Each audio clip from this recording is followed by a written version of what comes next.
Hello, hello, and welcome back to another weekly transparency report.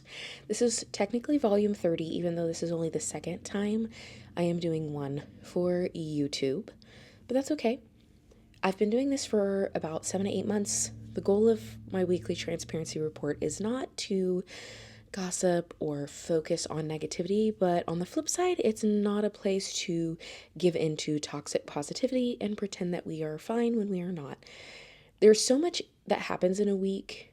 Lots of highs and lows, joys and frustrations, wins and losses. And I feel like on social media, a lot of it can be a highlight reel where everything is aesthetically pleasing in order to serve the algorithm.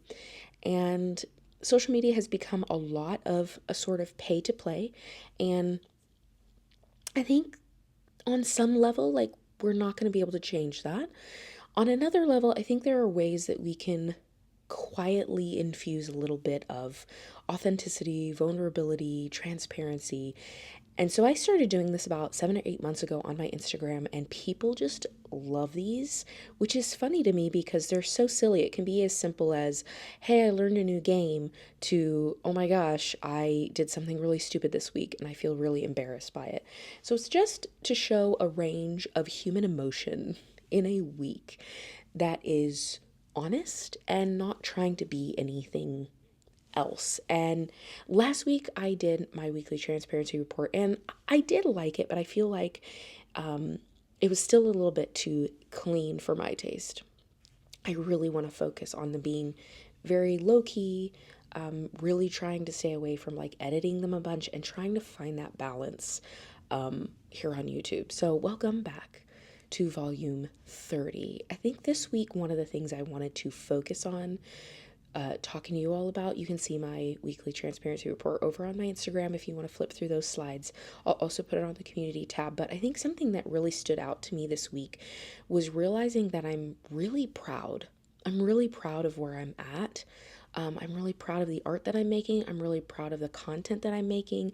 And I think it surprised me because I still have a lot of work to do. And if you go to my YouTube channel, if you go to my Instagram, if you go to any of my socials, if you are a marketing expert or if you are somebody who's just nailing this, I guarantee you will see areas in which I could be better, grow.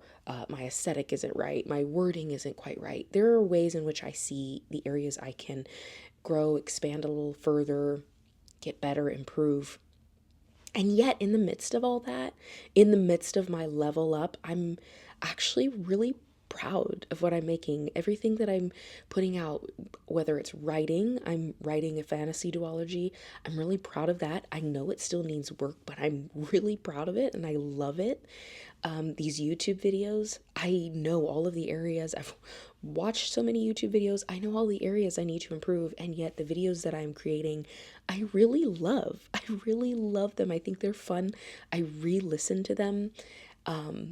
And the carousels that I'm posting on Instagram that I'm hoping will help other creatives just free up some space for themselves to create without needing to be perfect, to be able to start even when it's messy. I go back and I reread those carousel posts and I love them. And I saw this post by somebody that I follow. I think it's Branding by Bree. I have to link her, but she was talking about this. She was the one that really gave me the words to this feeling that was sizzling under the surface. That she was talking about how that metric of being proud of your own content, being proud of the things that you are making is such a flex. And those were like the words that I was like, "Oh my gosh, that's what I'm feeling right now." I did a video talking about how one of the hardest things that I've learned as a newbie writer is that you have to be the first person to champion your art. You have to be the person who believes in it first. Like, if you are waiting around for somebody to tell you that your art is good, that tells you that it's worth it, you might be waiting a long time.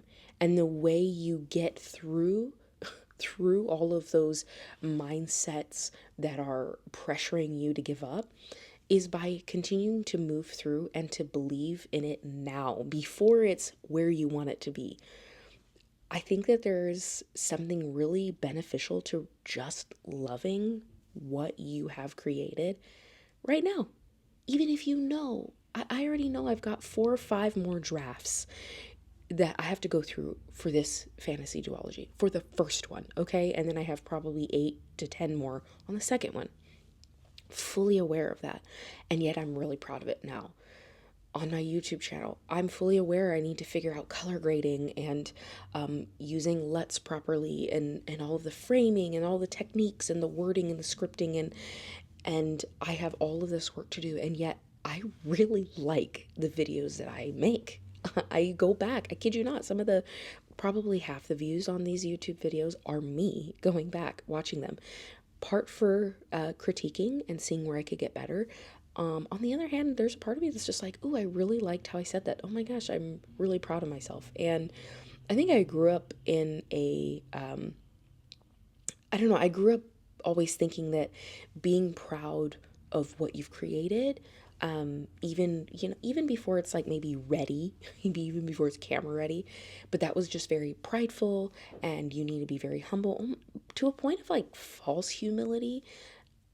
As I've gotten older, I think there's absolutely a balance, right? We don't want to move into the realm of pride and arrogance and kind of more narcissistic tendencies. Now, I use that word very lightly. I don't want to just blatantly call people narcissists, but just on that spectrum is what I mean. The negative side of pride and arrogance, right? We don't want to go to that vanity. However, on the other side, I think never being proud of what you create, never like seeing the good in what you made right now before it's maybe even where you want it to be, I think that's also very damaging for anybody.